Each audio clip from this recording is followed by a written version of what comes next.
Hello students, all of you are welcome to our new topic in module 3, pure bending. എന്താണ് bending? നിങ്ങളൊക്കെ കേട്ടിട്ടുണ്ടായിരിക്കും. Bending moment എന്നൊക്കെ കേട്ടിട്ടുണ്ട്. അപ്പോൾ നമ്മളൊരു ബീം, നമ്മൾ സിംപ്ലി സെപ്പറേറ്റ് ബീം കൺസിഡർ ചെയ്യാം.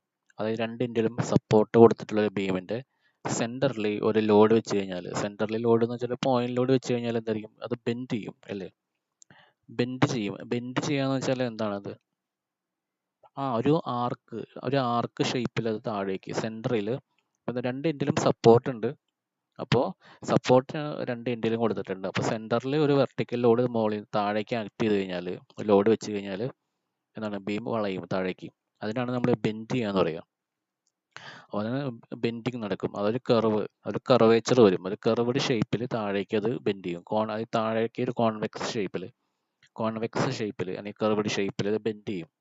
അപ്പോൾ അതിനാണ് ബെൻഡിങ് ഓഫ് ബീം പറയുക. ഇനി എന്താണ് ഈ പ്യുവർ ബെൻഡിങ് എന്ന് വെച്ചാൽ എന്താണെന്ന് നോക്കാം. അപ്പോൾ നമ്മൾ ഈ ബെൻഡ് ചെയ്യുമ്പോൾ ബീമിനകത്തൊക്കെ സ്ട്രെസ് ഡെവലപ്പ് ചെയ്യും. ആ ഡെവലപ്പ് ചെയ്യുന്ന സ്ട്രെസ്സിനെ ബെൻഡിങ് സ്ട്രെസ് എന്നാണ് പറയുന്നത്. അപ്പോൾ നമുക്കിനി ബെൻഡിങ് സ്ട്രെസ് ഒക്കെ കണ്ടുപിടിക്കാനുണ്ട്. അപ്പോൾ ബെൻഡിങ് ഇക്വേഷൻ ഡിറൈവ് ചെയ്യാനുണ്ട്. അപ്പോൾ നമുക്ക് ആദ്യം എന്താണ് പ്യുവർ ബെൻഡിങ്, അതാണ് ബെൻഡിങ് എന്ന് പറയുന്ന സംഭവം ഇതേ ഉള്ളൂ. പക്ഷേ പ്യുവർ ബെൻഡിങ് എന്താണെന്ന് നമുക്ക് നോക്കണം. അതിനുശേഷം ബെൻഡിങ് സ്ട്രെസ് കണ്ടുപിടിക്കണം. ദെൻ നമുക്ക് ബെൻഡിങ് ഇക്വേഷൻ ഡിറൈവ് ചെയ്യണം. അപ്പോൾ ആദ്യം നമുക്ക് നോക്കാം എന്താണ് പ്യുവർ ബെൻഡിങ് എന്ന് വെച്ചാൽ. When some external load acts on a beam, നമ്മളൊരു ബീമിൽ ഒരു എക്സ്റ്റേണൽ ലോഡ് ആക്ട് ചെയ്യുമ്പോൾ അതിനകത്ത് shear force and bending moment ഒക്കെ ഉണ്ടാവും എന്നുള്ളത് നമുക്ക് ഓൾറെഡി കണ്ടതാണ്. നമുക്ക് അതിന്റെ ഡയഗ്രം ഒക്കെ വരച്ചതാണ്. Shear force diagram, bending moment diagram ഒക്കെ വരച്ചതാണ്. അപ്പോൾ നമുക്ക് ഒരു ബീമിനകത്തൊക്കെ പല ടൈപ്പിലെ ലോഡുകൾ ആക്ട് ചെയ്യുമ്പോൾ ഷിയർ ഫോഴ്സും ബെൻഡിങ് മൊമെന്റ് ഒക്കെ ഡെവലപ്പ് ചെയ്യുന്നത്. അപ്പോൾ അതൊക്കെ നമ്മൾ വരച്ചതാണ് already. Then due to this shear force and bending moment, beam undergoes deflection. അതായത് ഈ ഷിയർ ഫോഴ്സും ബെൻഡിങ് മൊമെന്റും കാരണം കൊണ്ട് ബീമിനകത്ത് ഡിഫ്ലക്ഷൻ ഉണ്ടാവും. ഡിഫ്ലക്ട് ചെയ്യാന്ന് വെച്ചാൽ അത് വളയും, ചെറിയ ഡിഫോർമേഷൻ ഉണ്ടാവും അതിന്. അപ്പോൾ beam undergoes deflection. The material of the beam results this deflection by means of internal stresses. ഈ ഡിഫ്ലക്ഷൻ ഉണ്ടാവാൻ കാരണം കൊണ്ട് അതിനകത്തേക്ക് ചിലപ്പോൾ ഒരു ഇന്റേണൽ സ്ട്രെസ് ഒക്കെ ഡെവലപ്പ് ചെയ്യും. These stresses are known as bending stress. അപ്പോൾ ഇങ്ങനെ ഒരു ലോഡ് ആക്ട് ചെയ്യുമ്പോൾ ബീം ഡിഫ്ലക്ട് ചെയ്യും അല്ലെങ്കിൽ ബെൻഡ് ചെയ്യുമ്പോൾ ഡെവലപ്പ് ചെയ്യുന്ന സ്ട്രെസ്, അതിനാണ് നമ്മൾ ബെൻഡിങ് സ്ട്രെസ് എന്ന് പറയുന്നത്. ഇനി എന്താണ് pure bending or simple bending? അതൊന്ന് നോക്കാം. അപ്പോൾ നമ്മൾ നേരത്തെ പറഞ്ഞത് ബെൻഡിങ്ങിന്റെ കേസാണ് പറഞ്ഞത്. ഇനി പ്യുവർ ബെൻഡിങ് എന്താണെന്ന് നോക്കുക, അല്ലെങ്കിൽ simple bending. When a beam is subjected to constant bending moment and no shear force. അതായത് ഒരു ബീമിനകത്ത് ഇപ്പം നമ്മൾ പല ടൈപ്പ് ലോഡുകൾ ആക്ട് ചെയ്യും. അതൊക്കെ നമുക്ക് പഠിച്ചായിരുന്നു. പല ടൈപ്പ് ലോഡുകൾ, പോയിന്റ് ലോഡുകൾ, UDL, പിന്നെ വേരിയിങ് ലോഡ്, ഇതൊക്കെ സംഭവങ്ങളൊക്കെ ആക്ട് ചെയ്യുന്നതായിട്ട് പഠിച്ചിട്ടുണ്ടായിരുന്നു. ഇതിൻ്റെയൊക്കെ ബെൻഡിങ് മൊമെന്റ് ഡയഗ്രാം അതൊക്കെ പഠിച്ചിട്ടുണ്ട്. അപ്പോൾ when a beam is subjected to constant, നമ്മൾ different types of bending moment ബീംസിൻ്റെയൊക്കെ bending moment diagram, shear force diagram ഒക്കെ വരച്ചിട്ടുണ്ട്. അപ്പോൾ അതിനകത്ത് നമുക്കറിയാം പല type bending moment diagram, bending മൊമെന്റും ഷിയർ ഫോഴ്സും പല ടൈപ്പിൽ വരുന്നുണ്ട്, പല ടൈപ്പ് ലോഡിങ്ങിൽ വരുന്നുണ്ട്. അപ്പോൾ bending of beam due to constant bending moment, അത് കോൺസ്റ്റന്റ് ബെൻഡിങ് മൊമെന്റ് കോൺസ്റ്റന്റ് എന്ന് വെച്ചാൽ ഒരു പോയിന്റിൽ നിന്ന് ഒരു പർട്ടിക്കുലർ പോയിന്റ് വരെ ബെൻഡിങ് മൊമെന്റ് വേരി ചെയ്യാൻ പാടില്ല, കോൺസ്റ്റന്റ് ആക്കി നിൽക്കണം. വിത്തൗട്ട് ഷിയർ ഫോഴ്സ്, അപ്പോൾ ഷിയർ ഫോഴ്സ് 0 ആയിരിക്കണം. അപ്പോൾ ഒരു ബീമിന്റെ ഏതെങ്കിലും ഒരു പോർഷനിൽ, ഫുൾ ലെങ്ത് വേണമെന്നില്ല, ഏതെങ്കിലും ഒരു പോർഷനിൽ ഒരു പർട്ടിക്കുലർ ലെങ്ത്തിൽ ബെൻഡിങ് മൊമെന്റ് കോൺസ്റ്റന്റും അതുപോലെ തന്നെ ഷിയർ ഫോഴ്സ് ഉണ്ടാവാനും പാടില്ല. ഷിയർ ഫോഴ്സ് 0 ആയിരിക്കണം, വിത്തൗട്ട് ഷിയർ ഫോഴ്സ്. അങ്ങനെയാണെങ്കിൽ ആ ടൈപ്പ് ബെൻഡിങ്ങിനെ നമ്മൾ പറയുന്നതാണ് പ്യുവർ ബെൻഡിങ് എന്ന് പറയുന്നത്, ഓർ സിമ്പിൾ ബെൻഡിങ്. അപ്പോൾ simple bending or pure bending കിട്ടാനുള്ള കണ്ടീഷൻ എന്ന് പറയുമ്പോൾ when a beam is subjected to constant bending moment and without shear force. അപ്പോൾ ഷിയർ ഫോഴ്സ് ഇല്ലാതെ ബെൻഡിങ് മൊമെന്റ് മാത്രം, ആ ബെൻഡിങ് മൊമെന്റ് കോൺസ്റ്റന്റ് ആയിരിക്കണം. അങ്ങനെയാണെങ്കിൽ ആ ബീം ബെൻഡ് ചെയ്യും. ആ ബെൻഡിങ്ങിനെ നമ്മൾ പറയുന്നതാണ് pure bending or simple bending എന്ന് പറയുന്നത്. The stresses developed is known as bending stresses. അങ്ങനെ ഡെവലപ്പ് ചെയ്യുന്ന സ്ട്രെസ്, ആ ബെൻഡിങ് കാരണം ഉണ്ടാവുന്ന സ്ട്രെസ്സിനെ നമ്മൾ ബെൻഡിങ് സ്ട്രെസ് എന്ന് പറയുന്നത്.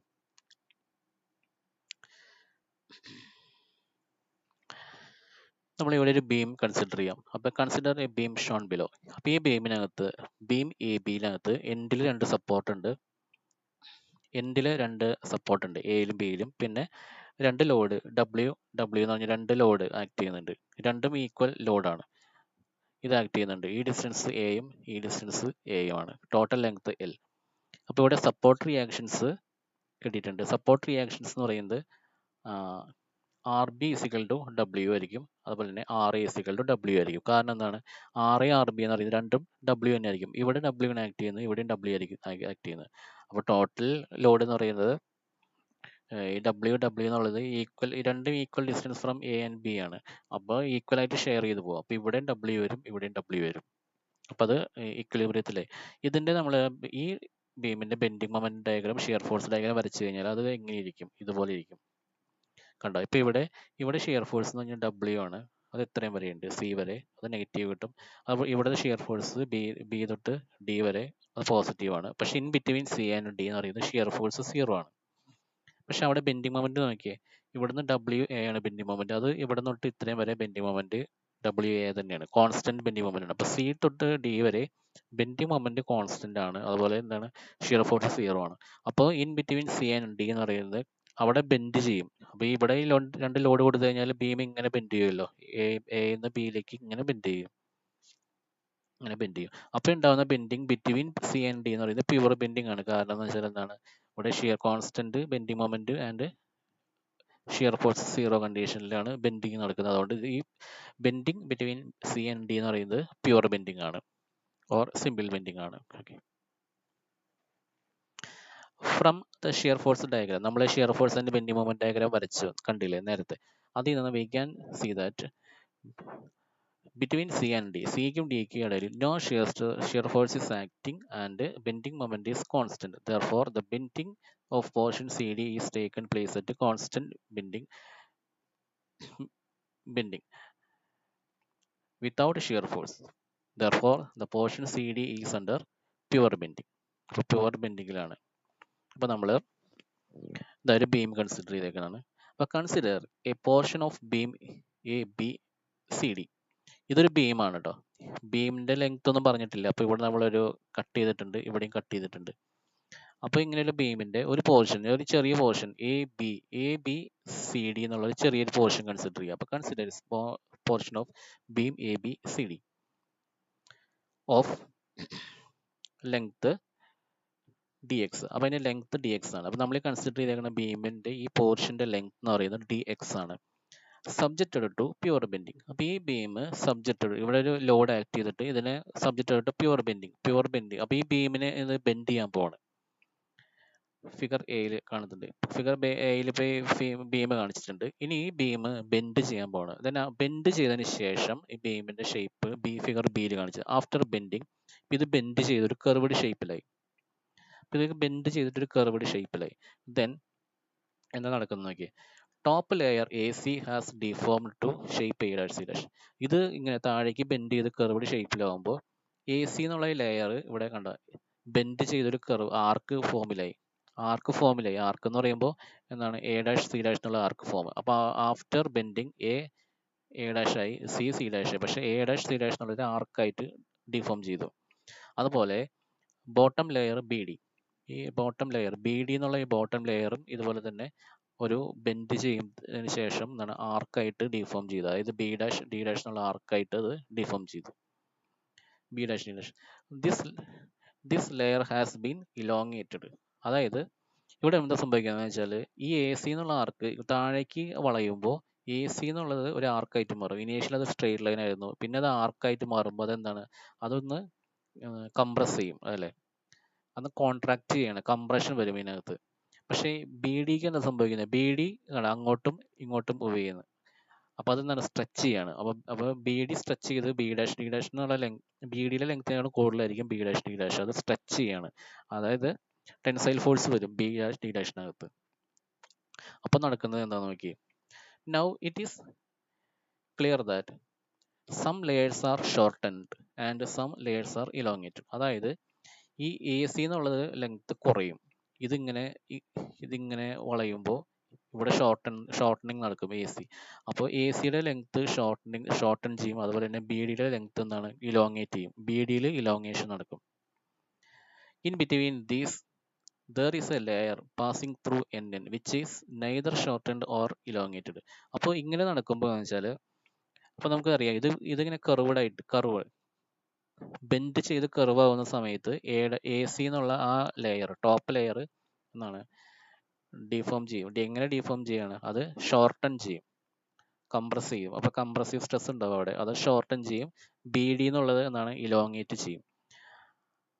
അപ്പോൾ ഒരു മോളിലത്തെ പോർഷനിലൊക്കെ ഒരു പെർട്ടിക്കുലർ ലെയറിൽ നിന്ന് മോളിലത്തെ പോർഷനിലൊക്കെ കംപ്രഷനും താഴെയൊക്കെ ഇലോങ്ങേഷനും നടക്കും. പക്ഷേ ഒരു പെർട്ടിക്കുലർ ലെയർ ഉണ്ട്, ആ ലെയറിനകത്ത് there will be no elongation and no compression. അപ്പോൾ ഇലോങ്ങേഷനും കംപ്രഷനും ഒന്നും നടക്കാതെ ബെൻഡിങ്ങിന് മുമ്പ് എങ്ങനെയായിരുന്നു അതുപോലെ തന്നെ സെയിം ലെങ്ത് തന്നെ ആഫ്റ്റർ ബെൻഡിങ്ങും നടക്കുന്ന ഒരു ലെയർ ഉണ്ട്. ആ ലെയറാണ് ഈ എൻ എന്ന് മാർക്ക് ചെയ്തേക്കുന്നത്. സെൻറ്ററിൽ കൂടെ പാസ് ചെയ്യുന്ന ഈ ലെയറിന് ആണ് എൻ എന്ന് മാർക്ക് ചെയ്തേക്കുന്നത്. ലെയർ ആണ് കേട്ടോ അത്. അപ്പോൾ in between this there is a layer passing through NN which is neither shortened nor elongated but remains the same after bending. This layer is known as the neutral layer or neutral surface. ഈ ലെയറിനെ പറയുന്ന പേരാണ് neutral layer or neutral surface എന്ന് പറയും എന്നുള്ളത്. അപ്പോൾ ആ neutral ലെയറിൽ bend ചെയ്യുന്നതിന് മുമ്പും ബെൻഡ് ചെയ്തതിന് ശേഷവും ഒരു ലെങ്ത് ചേഞ്ച് ഉണ്ടാവില്ല, ഇലോങ്ങേഷൻ ഉണ്ടാവില്ല, കംപ്രഷൻ ഉണ്ടാവില്ല. അത് അങ്ങനെ തന്നെയായിരിക്കും നിൽക്കുന്നത് ബിഫോർ ആൻഡ് ആഫ്റ്റർ ബെൻഡിങ്ങിൽ. അപ്പോൾ ന്യൂട്രൽ ലെയറിന്റെ മുകളിലേക്ക് എന്താണ് കംപ്രഷൻ, അതായത് ഷോർട്ടനിങ് ഓഫ് ലെങ്ത് വരും ഏത് ലെയർ എടുത്താലും. ഇനി ന്യൂട്രൽ ലെയറിന്റെ താഴേക്ക് ഏത് ലെയർ എടുത്താലും അവിടെ ഇലോങ്ങേഷൻ ആയിരിക്കും. അപ്പോൾ ന്യൂട്രൽ ലെയറിനും ഈ കംപ്രഷന്റെയും ഇലോങ്ങേഷന്റെയും ഇടയിൽ വരുന്ന കറക്റ്റ് സെന്ററിൽ വരുന്ന ലെയറാണ് ന്യൂട്രൽ ലെയർ എന്ന് പറയുന്നത്. അപ്പോൾ during bending the portion above neutral layer get compressed. അപ്പോൾ ന്യൂട്രൽ ലെയറിന്റെ മുകളിലെ പോർഷൻ കംപ്രസ് ചെയ്യും, കംപ്രഷൻ ആയിരിക്കും. അതുപോലെ തന്നെ portion below the neutral layer is under tensile stress, ടെൻഷനിലായിരിക്കും അല്ലെങ്കിൽ ഇലോങ്ങേഷനിലായിരിക്കും. The line of intersection of neutral surface with the cross section of beam is known as the neutral axis. അപ്പോൾ ഇതൊക്കെ ഇവിടെ കറക്റ്റ് ആയിട്ട് മാർക്ക് ചെയ്തിട്ടുണ്ട്. അപ്പോൾ ഞാനിവിടെ 3D ഫിഗർ വരച്ചിട്ടുണ്ട്. അപ്പോൾ ഈ ഒരു ഫിഗർ 3D ഫിഗർ ആണ്. ഇതാണ് ബീമിന്റെ ക്രോസ് സെക്ഷൻ ഇവിടെ റെക്ടാങ്കുലർ ക്രോസ് സെക്ഷൻ ആണ് വരച്ചിരിക്കുന്നത്. അപ്പോൾ ഞാൻ ഇവിടെ ഒരു എന്താണ് consider a beam subjected to bending moment M. Bending moment M കൊടുത്തു. അപ്പോൾ ബീം ഇങ്ങനെ താഴേക്ക് വളഞ്ഞിരിക്കുകയാണ്, ബെൻഡ് ചെയ്തിരിക്കുകയാണ്. And bend in to an arc. The upper side is in compression, അതായത് മുകളിലത്തെ സൈഡ് കംപ്രഷനിലും and lower side is in tension. The surface A B C D അതായത് ഇതിൻ്റെ ഇടയിൽ ഇതിൻ്റെ സെൻറ്ററിലായിട്ട് കണ്ടത് surface A B C D ആണ്. ഈ എ ബി സി ഡി എന്ന് പറഞ്ഞാൽ ഈ ഷെയ്ഡ് ചെയ്തിരിക്കുന്ന ഈ സർഫസ് ഇല്ലേ, it is neither in compression nor in tension. കംപ്രഷനും ഇല്ല, ടെൻഷനും ഇല്ല, അത് അതുപോലെ തന്നെ ആയിരിക്കും നിൽക്കുന്നത്. The surface A B C D is the neutral surface. അതാണ് ന്യൂട്രൽ സർഫസ് അല്ലെങ്കിൽ ന്യൂട്രൽ ലെയർ എന്ന് വിളിക്കുന്നത്. Then consider a cross section of the beam PQRS. ഇനി ബീമിന്റെ ഒരു ക്രോസ് സെക്ഷൻ PQRS എന്നുള്ള ഈ ക്രോസ് സെക്ഷൻ കൺസിഡർ ചെയ്യുക. അതെന്താ ഇതിനാണ് കണ്ട പെർപെൻഡിക്കുലർ ടു ആക്സിസ് ആണ് കണ്ട PQRS. ഈ ക്രോസ് സെക്ഷൻ കൺസിഡർ ചെയ്യാം. The line of intersection of PQRS with neutral surface ABCD is known as neutral axis. അതായത് ഇപ്പൊ നമ്മൾ ഈ ന്യൂട്രൽ ലെയർ കണ്ടു, ABCD ന്യൂട്രൽ ലെയർ അല്ലെങ്കിൽ ന്യൂട്രൽ സർഫസ് എന്ന് പറഞ്ഞാൽ ഇതാണ് ഈ ഷെയ്ഡ് ചെയ്തിരിക്കുന്നത്. ദെൻ PQRS എന്ന് പറഞ്ഞ ക്രോസ് സെക്ഷൻ നമ്മൾ മാർക്ക് ചെയ്തിട്ടുണ്ട്. അപ്പോൾ ഈ line of intersection of neutral layer and cross section PQR എന്ന് പറയുന്നതാണ് NA. കണ്ടോ ഇത് ഈ NA എന്ന് പറയുന്നത് it is the neutral axis. അതാണ് നമ്മൾ ന്യൂട്രൽ ആക്സിസ് എന്ന് പറയുന്നത്. അപ്പോൾ നമ്മുടെ പ്യുവർ ബെൻഡിങ്ങിന്റെ കേസിൽ ന്യൂട്രൽ ആക്സിസ് അല്ലെങ്കിൽ ന്യൂട്രൽ ലെയർ എന്താണെന്ന് പഠിച്ചു, അല്ലെങ്കിൽ ന്യൂട്രൽ സർഫസ് എന്താണെന്ന് പഠിച്ചു, പിന്നെ ന്യൂട്രൽ ആക്സിസ് മാർക്ക് ചെയ്തു. ഇനി നമുക്ക് അടുത്തത് ഇനി പ്യുവർ ബെൻഡിങ്, ഒരു ബീമിന്റെ പ്യുവർ ബെൻഡിങ് കൺസിഡർ ചെയ്യണമെങ്കിൽ കുറച്ച് അസംഷൻസ് ഉണ്ട്, അതായത് ബീം എങ്ങനെയൊക്കെ ആയിരിക്കണം എന്നുള്ളത്. അപ്പോൾ ആ കണ്ടീഷൻസ് കറക്റ്റ് ചെയ്താൽ മാത്രമേ പ്യുവർ ബെൻഡിങ് എന്നുള്ള കണ്ടീഷൻ നമുക്ക് അറ്റൈൻ ചെയ്യാൻ പറ്റുള്ളൂ. അപ്പോൾ ചില അസംഷൻസ് ഒക്കെ ഉണ്ട്, അതെന്തൊക്കെയാണെന്ന് നോക്കാം pure ബെൻഡിങ്ങിന്റെ. And first one, the material of the beam is homogeneous and isotropic. അതായത് കോമ്പോസിഷൻ അതിൻ്റെ ഹോമോജീനിയസ് ആയിരിക്കണം. മെറ്റീരിയൽ അതായത് മെറ്റീരിയൽ കോമ്പോസിഷൻ ഹോമോജീനിയസ് ആയിരിക്കണം. പിന്നെ ഐസോട്രോപിക് ആയിരിക്കണം. ഐസോട്രോപിക് എന്ന് വെച്ചാൽ properties will be same in all directions. Second, transverse planes which are plane before bending remain plane after bending and perpendicular to neutral surface. അത് transverse plain എന്ന് പറഞ്ഞാൽ ഈ plain ആണ് ഉദ്ദേശിക്കുന്നത് കേട്ടോ. ഈ പ്ലെയിനില്ലേ ട്രാൻസ്വേഴ്സ് പ്ലെയിൻ, ഈ ഒരു പ്ലെയിൻ ബിഫോർ ബെൻഡ് ചെയ്യുന്നതിന് മുമ്പ് അത് എന്താണ് പ്ലെയിൻ സർഫസ് ആയിരിക്കണം. ബെൻഡ് ചെയ്തതിന് ശേഷവും പ്ലെയിൻ സർഫസ് തന്നെ ആയിരിക്കണം. അതിൻ്റെ ഷേപ്പ് പ്ലെയിൻ കർവ് ബൾജ് ചെയ്യാനോ അതൊന്നും പാടില്ല, അങ്ങനെ ആയിരിക്കണം. അതുപോലെ 3, the beam is initially straight and all longitudinal filaments bent into circular arc with a common center of curvature. അതായത് ബീം ഇനീഷ്യലി സ്ട്രെയിറ്റ് തന്നെയായിരിക്കണം ബെൻഡ് ചെയ്യുന്നതിന് മുമ്പ്. മാത്രമല്ല അതിനകത്തുള്ള എല്ലാ ഫിലമെന്റ്സും എല്ലാ ഫൈബറുകളും അല്ലെങ്കിൽ എല്ലാ ലെയേഴ്സും ഒരു സർക്കുലർ ആർക്കായിട്ട് ബെൻഡ് ചെയ്യണം. മാത്രമല്ല അതിൻ്റെയൊക്കെ കോമൺ റേഡിയസ് ഓഫ് കർവേച്ചർ എന്ന് പറയുന്നത് സെൻറ്റർ ഓഫ് കർവേച്ചർ കോമൺ ആയിരിക്കണം. അത് ഇവിടെ കാണിച്ചെടുക്കുമ്പോൾ കോമൺ സെൻറ്റർ ഓഫ് കർവേച്ചർ ആയിരിക്കണം. ഇവിടെ ഇപ്പോൾ ഇതാണ് point of centre of curvature എന്ന് പറയുന്നത്. അപ്പോൾ ഏത് ഫൈബർ എടുത്താലും അതിൻ്റെയൊക്കെ സെൻറ്റർ എന്ന് പറയുന്നത് ഇതായിരിക്കണം.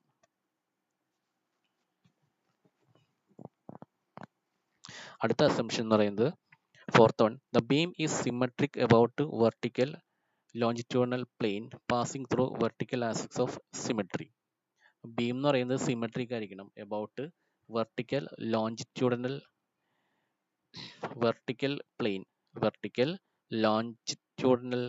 plane passing through vertical axis of symmetry. Vertical beam എന്ന് പറയുന്നത് സിമെട്രിക് ആയിരിക്കണം, symmetric about X and Y axis. അടുത്തത്, the stresses produced in the beam is purely longitudinal stress. ബീമിനകത്ത് പ്രൊഡ്യൂസ് ചെയ്യുന്ന സ്ട്രെസ് എന്തായാലും ലോഞ്ചിറ്റ്യൂഡിനൽ സ്ട്രെസ് മാത്രമേ പ്രൊഡ്യൂസ് ചെയ്യാൻ പാടുള്ളൂ. ഒറ്റ ഡയറക്ഷനിൽ മാത്രം, എക്സ് ഡയറക്ഷനിലായിരിക്കും നമ്മൾ കൺസിഡർ ചെയ്യുന്നത്.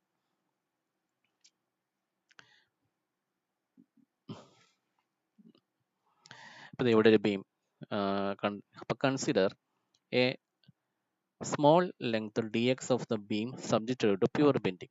Due to the action of bending, the portion of the beam ABCD will be deformed as shown in figure B. കണ്ട, നേരത്തെ പറഞ്ഞ പോലെ തന്നെ ഒരു ബീമിൻ്റെ ഒരു ചെറിയ പോർഷൻ ഡി എക്സ് ലെങ്ത്തിൽ കൺസിഡർ ചെയ്തേക്കാണ്, ABCD എന്നുള്ള പോർഷൻ കൺസിഡർ ചെയ്തേക്കാണ്. ഇവിടെ N എന്ന് പറയുന്നതാണ് ന്യൂട്രൽ ലെയർ. ഈ ബീം ബെൻഡ് ചെയ്തതിന് ശേഷമുള്ള ഫിഗറാണ് ഇവിടെ കൊടുത്തിരിക്കുന്നത്. എ എന്നുള്ള എ ഡാഷ് ആയി, സി എന്നുള്ളത് സി ഡാഷ് ആയി, അതുപോലെ തന്നെ ബി ഡി എന്നുള്ളത് ബി ഡാഷ് ഡി ഡാഷ് എന്നുള്ളൊരു ആർക്കായി മാറി. ഇതാണ് സെൻറ്റർ ഓഫ് കർവേച്ചർ, ഈ പോയിന്റ്. ആൻഡ് അടുത്തത് എന്താണ് പറഞ്ഞേക്കുന്നത്, A B deformed to A dash B dash. അപ്പോൾ എ ബി എന്നുള്ളത് എന്തായിട്ട് A B A dash B dash ആയിട്ട് ഡിഫോം ചെയ്തു. നമ്മുടെ സി ഡി എന്നുള്ളത് സി ഡാഷ് ഡി ഡാഷ് ആയിട്ട് ഡിഫോം ചെയ്തു. Now A dash B dash and C dash D dash meet at O. ഇപ്പോൾ A dash B dash എന്നുള്ള ഈ line extend ചെയ്യുക, അതുപോലെ തന്നെ C dash D dash എന്നുള്ള ലൈൻ എക്സ്റ്റെൻഡ് ചെയ്യും. രണ്ടും കൂടി ഈ പോയിന്റിൽ O എന്നുള്ള, ഇവിടെ O മാർക്ക് ചെയ്തിട്ടില്ല, O എന്നുള്ള പോയിന്റിൽ മീറ്റ് ചെയ്യും. And O is the center of curvature of the arc after bending. Let N be the neutral layer of the length dx. N എന്ന് പറയുന്നത് ന്യൂട്രൽ ലെയർ. അപ്പോൾ consider A layer of the beam EF. അപ്പോൾ N എന്ന് പറയുന്നത് സെൻറ്ററിൽ കൂടെ pass ചെയ്യുന്നത് neutral layer ആണ്. അവിടെ എന്താണ്, അവിടെ ഒന്നും നടക്കുന്നില്ല, അവിടെ ഒന്നും ഇലോങ്ങേഷൻ നടക്കില്ല, കംപ്രഷൻ നടക്കില്ല. അപ്പോൾ എന്നുള്ളത് ഇവിടെ ബെൻഡ് ചെയ്ത് N ഡാഷ് എന്നായിട്ടുണ്ട്. പക്ഷേ length of N is equal to N dash ആയിരിക്കും. കാരണം അവിടെ ന്യൂട്രൽ ലെയർ ആയതുകൊണ്ട് ഇലോങ്ങേഷൻ കംപ്രഷൻ ഒന്നും നടക്കില്ല. ഇനി കൺസിഡർ ഒരു a layer of the beam. ആ ബീമിനകത്തുള്ള ഒരു പെർട്ടിക്കുലർ ലെയർ EF എന്നുള്ളൊരു ലെയർ കൺസിഡർ ചെയ്യുക. ആ ലെയറിലേക്ക് ന്യൂട്രൽ ലെയറിൽ നിന്ന് ആ കൺസിഡർ ചെയ്ത ലെയറിലേക്കുള്ള ഡിസ്റ്റൻസ് y എന്ന് കരുതുക. Then let N be the neutral layer of the beam length dx. Consider a layer of the beam EF at a distance y from the neutral layer. Let R be the radius of curvature of neutral layer and theta be the angle subtended by A dash B dash and C dash D dash. അപ്പോൾ let ഇപ്പോൾ neutral layer N ഇവിടെ കർവായി bend ചെയ്തപ്പോൾ കർവായി, അതിൻ്റെ radius of curvature എന്ന് പറയുന്നത് ആണ്. അതുപോലെ തന്നെ ഈ angle between A dash B dash and C dash D dash എന്ന് പറയുന്നത് it is angle theta. Then original length of the layer EF is equal to dx. Then length of neutral layer n is equal to dx. അപ്പോൾ നമുക്കറിയാം bend ചെയ്യുന്നതിന് മുമ്പ് ഈ ലെയറിന് EFന്റെ ലെങ്ത്തും എൻ്റെ ലെങ്ത്തും രണ്ടും സെയിം ആയിരുന്നു. എത്രയാണ്? dx തന്നെയായിരുന്നു രണ്ടിൻ്റെ ലെങ്ത്ത്. ഇനി after bending length of neutral layer n dash remains unchanged. Therefore n അപ്പോൾ ബെൻഡ് ചെയ്ത് കഴിഞ്ഞാലും ന്യൂട്രൽ ലെയറിന്റെ ലെങ്ത് സെയിം തന്നെയായിരിക്കും. That is n is equal to n dash it is equal to dx. അപ്പോൾ from figure B n dash is equal to r theta. ഈ ഫിഗറിന് n dash is equal to ഇതിപ്പോൾ ഒരു ആർക്കായിട്ട് മാറിയില്ലേ, ഇതിന്റെ radius എന്ന് പറയുന്നത് ആറും ഈ ഇൻക്ലൂഡഡ് ആംഗിൾ എന്ന് പറയുന്നത് തീറ്റയാണ്. Therefore n dash എന്ന് പറയുന്നത് length of arc is equal to r theta, r into theta. അപ്പോൾ n dash is equal to r theta. അതുപോലെ തന്നെ e dash f dash is equal to, അപ്പോൾ EF എന്നുള്ള ഈ ലെയർ ഇവിടെ കർവായി ഇപ്പോൾ അതിന് e dash f dash. അപ്പോൾ ഈ e dash f dash ഉള്ള ഈ ആർക്കിന്റെ ലെങ്ത് കിട്ടാനായിട്ട് നമ്മൾ ഇവിടെ നിന്ന് തൊട്ട് ഇത്രയും വരെ റേഡിയസ് r ഉണ്ട്, ദെൻ ഇവിടേക്ക് ലെങ്ത് y കൂടി ഉണ്ട്. അപ്പോൾ r plus y ആണ് ഇതിന്റെ radius. Therefore length of e dash f dash is equal to r plus y into theta. r plus y into theta. അപ്പോൾ e dash f dash is equal to r plus y theta. But n is equal to n dash is equal to dx. Therefore dx is equal to r theta. അപ്പോൾ dx ന്റെ length എന്ന് പറയുന്നത് it is equal to r theta. ന്റെ length equal to dx. അതുപോലെ n ഡാഷിന്റെ ലെങ്ത്തും dx തന്നെയാണ്, കാരണം ഇത് രണ്ടും ചേഞ്ച് ചെയ്യുന്നില്ലല്ലോ ബെൻഡ് ചെയ്താലും. അപ്പോൾ dx, therefore dx is equal to r theta. Then EF is equal to dx is equal to r theta. ന്റെ ലെങ്ത്, EF എന്ന് പറയുന്നത് ബെൻഡ് ചെയ്യുന്നതിന് മുമ്പ് അതിന്റെ ലെങ്ത് dx ആയിരുന്നു. dx എന്ന് പറയുന്നത് it is equal to r theta. Then change in length of EF is equal to, അപ്പോൾ ചേഞ്ച് ഇൻ ലെങ്ത്, അപ്പോൾ EFന്റെ ലെങ്ത് അവിടെ കൂടുകയാണ്. EF നമ്മൾ താഴെയല്ലേ മാർക്ക് ചെയ്തേക്കുന്നത്, EF നമ്മൾ മാർക്ക് ചെയ്തിരിക്കുന്നത് താഴെയാണ്. അപ്പോൾ താഴത്തെ പോർഷൻ എന്തായാലും ഇലോങ്ങേറ്റ് ചെയ്യണം. അപ്പോൾ ഈ ഡാഷ് എഫ് ഡാഷ് എന്ന് പറയുന്നത് EFനേക്കാളും കൂടുതലായിരിക്കും. അപ്പോൾ change in length of EF എന്ന് പറയുന്നത് എന്താണ്? e dash f dash minus EF. അതായത് e dash f dash എന്ന് പറയുന്നത് r plus y into theta minus EF എന്ന് പറയുന്നത് r theta. That is r theta plus y theta minus r theta. That is y theta. Then strain in the layer EF is equal to, അപ്പോൾ ആ strain EF എന്ന് പറയുന്ന ലെയറിൽ ഉണ്ടാകുന്ന strain എന്ന് പറയുന്നത് change in length divide by original length. Change in length എന്ന് പറയുന്നത് y theta ആണ് നമുക്ക് കിട്ടിയത്, divide by original length EF. That is EF എന്ന് പറയുന്നത് r theta. That is y theta divided by r theta, that is y by r. The strain in the layer EF is equal to y by r. Then strain in the layer EF is equal to y by r എന്ന് കിട്ടി, അത് കിട്ടി നമുക്ക്. Then since r is constant, strain in the layer EF is, r എന്ന് പറയുന്നത് constant ആണ്, ആ radius constant അല്ലേ, കോൺസ്റ്റന്റ് ആണ്. അല്ല y എന്നുള്ള EFലേക്കുള്ള EFന്റെ പകരം ഏത് ലെയർ വേണമെങ്കിലും എടുക്കാം, അപ്പോൾ y മാറിക്കൊണ്ടിരിക്കും. അപ്പോൾ r കോൺസ്റ്റന്റ് ആണ്. അപ്പോൾ since r is constant, then strain in the layer EF is directly proportional to the distance from the neutral layer. അപ്പോൾ സ്ട്രെയിൻ എന്നുള്ളത് അപ്പോൾ ഏത് ലെയർ എടുത്താലും അതിലെ സ്ട്രെയിൻ എന്ന് പറയുന്നത് it is directly proportional to the distance from neutral layer y. Now let sigma is equal to stress in the layer EF. ഈ sigma എന്ന് പറയുന്നത് stress in the layer EF ആണ്. Then E എന്ന് പറയുന്നത് Young's modulus of the material of the beam മെറ്റീരിയലിന്റെ Young's modulus ആണ് E. Therefore E is equal to stress in the layer divided by stress in the layer, strain in the layer. Stress by strain, E എന്ന് പറയുന്നതാണ് stress divide by strain ആണ്. അപ്പോൾ EF എന്ന് പറയുന്ന ലെയറിലെ stress divide by EF എന്ന് പറയുന്ന ലെയറിലെ strain, that is sigma divide by y by r, or E is equal to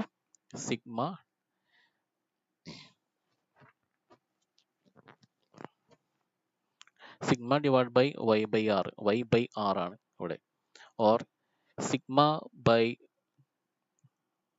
y is equal to, അപ്പോൾ ഇപ്പോൾ ഇവിടെ എഴുതിയപ്പോൾ ഇവിടെ ബൈ എന്നുള്ളത് വിട്ടുപോയിട്ടുണ്ട്, ശരിക്കും വരേണ്ടത് sigma into R by Y ആണ് വരേണ്ടത്, അല്ലെങ്കിൽ sigma divide by Y by R. ഇവിടെ ഒരു ലൈൻ ഇവിടെ ഇടാൻ വിട്ടുപോയതാണ്. Then sigma by Y is equal to E by R, or sigma by Y is equal to E divide by R കിട്ടും. അപ്പോൾ നമ്മൾ ബെൻഡിങ് ഇക്വേഷൻ ഡിറൈവ് ചെയ്തുകൊണ്ടിരിക്കുകയാണ്. ഇപ്പോൾ ഈ ബെൻഡിങ് ഇക്വേഷൻ ഡിറൈവ് ചെയ്തതിൻ്റെ ഒരു പോർഷൻ കിട്ടി. നമ്മുടെ ഷിയർ സ്ട്രെസ്സിൻ്റെ ഇക്വേഷൻ കിട്ടിയായിരുന്നല്ലോ, 3 ടേമുള്ള ഇക്വേഷൻ. അതുപോലെ തന്നെ 3 ടേമുള്ള ഇക്വേഷനാണ് ഈ ബെൻഡിങ് ഇക്വേഷൻ എന്ന് പറയുന്നത്. അതിൻ്റെ 2 ടേം ഇപ്പോൾ കിട്ടി. Sigma by Y is equal to E by R കിട്ടി. ഇനി അടുത്തത് നമുക്ക് നോക്കാം. Consider a cross section A B C D of the beam. ഈ ബീമിൻ്റെ ഒരു cross section A B C D എടുത്തു. ഇപ്പോൾ ബീമിൻ്റെ 3D ഫിഗർ വരച്ചിട്ടുണ്ട്, അതിൻ്റെ ക്രോസ് സെക്ഷൻ എടുത്തു. ബീമിൻ്റെ ക്രോസ് സെക്ഷൻ എടുത്തേക്കാണ്. Then N A be the neutral. N A എന്ന് പറയുന്നതാണ് ന്യൂട്രൽ ആക്സിസ് അല്ലെങ്കിൽ neutral layer of the beam. Stress will be compressive at any point above neutral axis. അപ്പം neutral ആക്സിസിൻ്റെ മുകളിലേക്ക് എടുത്തു കഴിഞ്ഞാൽ ഏത് പോർഷൻ എടുത്തു കഴിഞ്ഞാൽ അവിടെ കംപ്രസീവ് സ്ട്രെസ് ആയിരിക്കും. അതുപോലെ തന്നെ ടെൻസൈൽ സ്ട്രെസ് ആയിരിക്കും. താഴേക്ക് ന്യൂട്രൽ ആക്സിസിൻ്റെ അല്ലെങ്കിൽ ന്യൂട്രൽ ലെയറിൻ്റെ താഴത്തെ ഏത് പോർഷൻ എടുത്തു കഴിഞ്ഞാൽ അത് താഴേക്ക് എടുത്തു കഴിഞ്ഞാൽ അവിടെ എന്തായിരിക്കും ടെൻസൈൽ സ്ട്രെസ് ആയിരിക്കും. Now consider a small layer of thickness dy. ഒരു ചെറിയ ലെയർ കൺസിഡർ ചെയ്യുക. ന്യൂട്രൽ ആക്സിസിന്റെ മുകളിൽ ഒരു y ഡിസ്റ്റൻസിൽ ഒരു ചെറിയ ലെയർ, ആ ലെയറിന്റെ തിക്നെസ് എന്ന് പറയുന്നത് dy. Consider a small layer of thickness dy at a distance y from the neutral axis. ഇനി we know that sigma by y is equal to e by r. The stress on the layer sigma is equal to y into e by r. അപ്പോൾ sigma is equal to sigma by y is equal to e by r ആണ്. sigma is equal to y into e by r. Then let dA be the area of the layer. അപ്പോൾ ഇതിനകത്ത് act ചെയ്യുന്ന stress എന്ന് പറയുന്നത് y into e by r ആണ്. y into e by r. Then let dA be the area of the layer. ഈ ലെയറിന്റെ area of cross section എന്ന് പറയുന്നത് dA ആണ്. Then force on the layer is equal to stress into area, അതായത് sigma into dA, അതായത് y into E by R into dA. Total force on the, അപ്പോൾ force കിട്ടി നമുക്ക്, force on the layer കിട്ടിയിരിക്കുന്നത്. അപ്പോൾ total force on the entire cross section of the beam എന്ന് പറയുന്നത് അതിന് ഇൻ്റഗ്രേറ്റ് ചെയ്യുമ്പോൾ y into E by R into dA. ഇവിടെ ഇ കോൺസ്റ്റൻ്റ് ആണ്, ആർ കോൺസ്റ്റൻ്റ് ആണ്. അപ്പോൾ E by R into integral y dA. For pure bending net force on the cross section will be 0. അതായത് for pure bending net force on the cross section will be 0. അതെന്താണ് കാരണം എന്ന് വെച്ചാൽ ഇവിടെ bend ചെയ്യുമ്പോൾ ഈ ന്യൂട്രൽ ലെയറിൻ്റെ മുകളിലേക്ക് compression ആയിരിക്കും മൊത്തം. അതുപോലെ തന്നെ ന്യൂട്രൽ ലെയറിൻ്റെ താഴേക്ക് മൊത്തം ടെൻഷൻ ആയിരിക്കും. അപ്പോൾ മുകളിലത്തെ കംപ്രഷൻ എന്ന് പറയുമ്പോൾ നമ്മൾ നെഗറ്റീവ് ഫോഴ്സ് ആണ് അല്ലേ, കംപ്രഷൻ എപ്പോഴും നമ്മൾ നെഗറ്റീവായിട്ട് കൊടുക്കാറ്, അതിന് താഴേക്ക് ടെൻഷൻ ആയിരിക്കും. അപ്പോൾ ടോട്ടൽ ഫോഴ്സ് മുകളിൽ നിന്നോട്ട് താഴെയുള്ള മൊത്തം ഫോഴ്സ് ആഡ് ചെയ്ത് കഴിഞ്ഞാൽ 0 ആയിരിക്കും. കാരണം മുകളിലെ നെഗറ്റീവും താഴെ പോസിറ്റീവും ഈക്വൽ എമൗണ്ട് ആയിരിക്കും. ഇവിടെ എത്ര കംപ്രഷൻ വരുന്ന ഈക്വൽ എമൗണ്ട് താഴെ ആണ് ടെൻഷൻ, അതായത് ഇലോങ്ങേറ്റ് ചെയ്യുന്ന ഫോഴ്സ്. അപ്പോൾ രണ്ടും കൂടി ആഡ് ചെയ്ത് കഴിഞ്ഞാൽ ഈ ടോട്ടൽ ഫോഴ്സ് 0 ആയിരിക്കും എൻ്റയർ ക്രോസ് സെക്ഷൻ എടുത്തു കഴിഞ്ഞാൽ. അപ്പോൾ total force on the cross section of the beam ഇത്രയും കിട്ടി, it will be equal to 0. അതുകൊണ്ട് E by R into integral y into dA is equal to 0. ഇവിടെ ഇപ്പോൾ 2 ടേം ഉണ്ട്. 2 ടേം എന്ന് പറയുന്നത് ഇ ബൈ ആർ ഉണ്ട്, പിന്നെ ഇൻ്റഗ്രൽ y dA എന്നുള്ള 2 ടേം ഈസ് ഈക്വൽ ടു 0. അപ്പോൾ ഇതിനകത്ത് ഇതിലത്തെ രണ്ടെണ്ണത്തിൽ ഏതെങ്കിലും ഒരു ടേം 0 ആയി ആവണം. ഇ ബൈ ആർ എന്നുള്ള ടേം ഒരിക്കലും 0 ആവാൻ പറ്റില്ല, കാരണം ഓൾറെഡി റേഡിയസ് ഓഫ് കർവേച്ചർ ഉണ്ട്, അത് 0 ആവില്ല. ഇ എന്നുള്ളത് ഒരിക്കലും 0 ആവില്ല. അപ്പോൾ പിന്നെ 0 വരാവുന്ന ടേം എന്ന് പറയുന്നത് integral y dA is equal to 0 ആണ് ആവാനേ ചാൻസ് ഉള്ളൂ. അപ്പോൾ y dA represents the moment of area dA about neutral axis.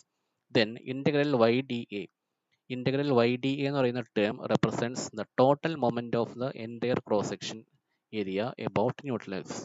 അപ്പോൾ ഇൻ്റഗ്രൽ y dA എന്ന് പറയുന്നത് moment of the area of cross section of the about the neutral axis ആണ്. But moment of an area about an axis passing through the centroid is equal to 0. But moment of an area, ഒരു ഏരിയയുടെ moment about neutral axis passing through the centroid is equal to 0. അതായത് നമ്മളൊരു area എടുത്തിട്ട് അതിൻ്റെ moment എടുക്കുക. About an axis, അതായത് about an axis, about the centroid. നമ്മളൊരു ഒരു പർട്ടിക്കുലർ ഏരിയ കൺസിഡർ ചെയ്തു. അപ്പോൾ നമ്മളിപ്പോൾ ഇവിടെ ക്രോസ് സെക്ഷൻ കൺസിഡർ ചെയ്തതാണ്, അതിൻ്റെ മൊമെൻ്റ് എടുക്കുക about centroid, about an axis passing through centroid, സെൻട്രോയിഡിൽ കൂടെ പാസ് ചെയ്യുന്ന ആക്സിസിനെ എബൌട്ട് ഇപ്പോൾ ബേസ് ചെയ്ത് നമ്മളൊരു ആ ഏരിയയുടെ മൊമെൻ്റ് എടുത്തു കഴിഞ്ഞാൽ അത് ഈക്വൽ ടു 0 ആയിരിക്കും. Hence the neutral axis coincide with that centroid axis. അതുകൊണ്ട് നമുക്ക് പറയാം, അപ്പോൾ ഇവിടെ എന്താണ് നമ്മുടെ ഈ മൊമെൻ്റ് എടുത്തു കഴിഞ്ഞപ്പോൾ അത് ഇറ്റ് ഈസ് ഈക്വൽ ടു 0. ഈ മൊമെൻ്റ് ഓഫ് ഏരിയ, അതായത് ഈ വൈ ഡി എന്നുള്ള മൊമെൻ്റ് എടുത്ത് കഴിഞ്ഞാൽ ടോട്ടൽ മൊമെൻ്റ് എടുത്ത് കഴിഞ്ഞപ്പോൾ 0 കിട്ടി. അതായത് വൈ ഡി എന്ന് പറയുന്നത് moment of area about neutral axis ആണ്. നമ്മൾ ന്യൂട്രൽ ആക്സിസിൽ നിന്ന് ഈ ഡി എന്നുള്ള ഏരിയയുടെ മൊമെൻ്റ് എടുത്തു കഴിഞ്ഞപ്പോൾ അത് 0 കിട്ടി. പക്ഷേ ശരിക്കും നമ്മൾ ഒരു ഏരിയയുടെ മൊമെൻ്റ് ഒരു പർട്ടിക്കുലർ സെൻട്രോയിഡൽ ആക്സിസിനെ എടുക്കുമ്പോഴാണ് അത് മൊമെൻ്റ് 0 വരുന്നത്. അങ്ങനെയാണെങ്കിൽ ഈ ന്യൂട്രൽ ആക്സിസ് എന്ന് പറയുന്നത് എന്തായിരിക്കണം? സെൻട്രോയിഡൽ ആക്സിസ് ആയിരിക്കണം. അപ്പോൾ ന്യൂട്രൽ ആക്സിസ് കോയിൻസൈഡ് വിത്ത് സെൻട്രോയിഡൽ ആക്സിസ് ആണ്. Hence, the neutral axis coincides with the centroidal axis. Therefore, centroidal axis of the section is the position of neutral axis. അപ്പോൾ നമ്മളൊരു സിമെട്രിക് ആയിട്ടുള്ള ഒരു ബീം എടുത്തു കഴിഞ്ഞാൽ അതിൻ്റെ സെൻട്രോയിഡൽ ആക്സിസ് എവിടെയാണോ അവിടെയായിരിക്കും അതിൻ്റെ ന്യൂട്രൽ ആക്സിസിൻ്റെ പൊസിഷൻ. അപ്പോൾ we know that force acting on the layer on the cross section is equal to Y into E R into D A. അതായത് നമ്മൾ ഇതാണ് സിഗ്മ ഇൻറ്റു ഡി എന്നുള്ള ഇക്വേഷൻ. സിഗ്മ എന്ന് പറയുന്നത് Y into E by R ആണ്. Then moment of this force about neutral axis. അപ്പോൾ moment of this force about neutral axis എടുക്കുക. അപ്പോൾ എന്ത് ചെയ്യണം? അപ്പോൾ ഈ ഫോഴ്സ് ഇൻറ്റു ആ മൊമെൻറ്റ് എന്ന് പറയുന്നത് എന്താണ്? ആ ലെയറിലേക്കുള്ള ഡിസ്റ്റൻസ് എത്രയോ വൈ ആണ്. അപ്പോൾ E by R into Y square into D A. അപ്പോൾ total moment of forces on the cross section of the beam എന്ന് പറയുന്നത് it is equal to integral എടുക്കുക, integral E by R into Y square D. അപ്പോൾ E by R പുറത്തേക്ക് എടുക്കുക, constant ആണ്, integral Y square D A. But integral Y square D A എന്ന് പറയുന്നത് നമ്മുടെ മൊമെന്റ് ഓഫ് ഇനർഷിയാണ്. നിങ്ങൾ പഠിച്ചിട്ടുണ്ടാവും കഴിഞ്ഞ മെക്കാനിക്സിൽ. ഇന്റഗ്രൽ വൈ സ്ക്വയർ ഡി എന്ന് പറയുന്നത് it is equal to I, moment of inertia. Therefore let M be the total moment on the beam. അപ്പോൾ total നമ്മളിപ്പോൾ ഇവിടെ മൊമെന്റ് എടുത്തത്, അപ്പോൾ ഈ ഇതാണ് ഇപ്പോൾ moment, total moment on the beam it is equal to M എന്ന് കൊടുക്കുക, ബെൻഡിങ് മൊമെന്റ്. അപ്പോൾ total moment on the beam is equal to M, then M is equal to E by R into Y square D A. ഈ Y square D A എന്ന് പറയുന്നത് moment of inertia എന്ന് പറഞ്ഞു. Therefore M is equal to E by R into I, or M by I is equal to E by R. E by R, അപ്പോൾ M by I is equal E by R. ഇനി നമ്മൾ നേരത്തെ ഒരു equation കിട്ടിയിരുന്നു, എന്താണ്? Sigma by Y is equal to E by R. അപ്പോൾ എല്ലാം കൂടി ഇക്വേറ്റ് ചെയ്ത് കഴിഞ്ഞാൽ എന്തായിരിക്കും? M by I is equal to sigma by Y is equal to E by R. അപ്പോൾ ഇതാണ് നമ്മുടെ ബെൻഡിങ് ഇക്വേഷൻ എന്ന് പറയുന്നത്. ഇപ്പം നമ്മുടെ ഷിയർ സ്ട്രെസ്സിൻ്റെ ഇക്വേഷൻ, ഷിയറിനല്ല ടോർഷൻ്റെ ഇക്വേഷനൊക്കെ ഡിറൈവ് ചെയ്ത പോലെ തന്നെ ഒരു 3 ടേമുള്ള ഇക്വേഷനാണ്. M by I is equal to sigma by Y is equal to E by R. M എന്ന് പറയുന്നത്, അപ്പോൾ ഒരു ബീം ബെൻഡ് ചെയ്യുമ്പോൾ എം എന്ന് പറയുന്നത് അതിലുണ്ടാകുന്ന ബെൻഡിങ് മൊമെന്റ്, ഐ എന്ന് പറയുന്നത് അതിൻ്റെ ക്രോസ് സെക്ഷൻ എടുത്തു കഴിഞ്ഞാൽ അതിൻ്റെ മൊമെന്റ് ഓഫ് ഇനർഷ്യ, സിഗ്മ എന്ന് പറയുന്നത് ബെൻഡിങ് സ്ട്രെസ്, വൈ എന്ന് പറയുന്നത് ന്യൂട്രൽ ലെയറിലേക്കുള്ള ഡിസ്റ്റൻസ്, അതുപോലെ ഇ എന്ന് പറയുന്നത് യങ്സ് മോഡുലസ്, ആർ എന്ന് പറയുന്നത് radius of curvature of after bending. ഇതെല്ലാം ഇവിടെ കൊടുത്തിട്ടുണ്ട്. ബെൻഡിങ് മൊമെന്റിന്റെ unit newton millimetre, moment of inertia mm⁴, sigma എന്ന് പറയുന്നത് bending stress newton per mm², Y എന്ന് പറയുന്നത് ഡിസ്റ്റൻസ് ഫ്രം ന്യൂട്രൽ ആക്സിസ് അല്ലെങ്കിൽ ന്യൂട്രൽ ലെയർ mm-ലാണ്, ഇ എന്ന് പറയുന്നത് Young's modulus newton per mm², R എന്ന് പറയുന്നത് റേഡിയസ് ഓഫ് കർവേച്ചർ ആണ് mm.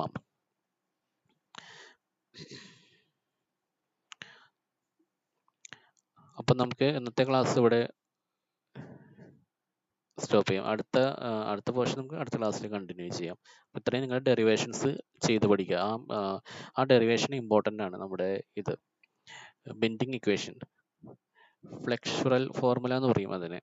അപ്പോൾ അത് നിങ്ങൾ ചെയ്ത് പഠിക്കുക. അതൊക്കെ ചോദിക്കും, എക്സാമിന് ചോദിക്കാൻ ചാൻസ് ഉള്ളതാണ്. ഓക്കെ.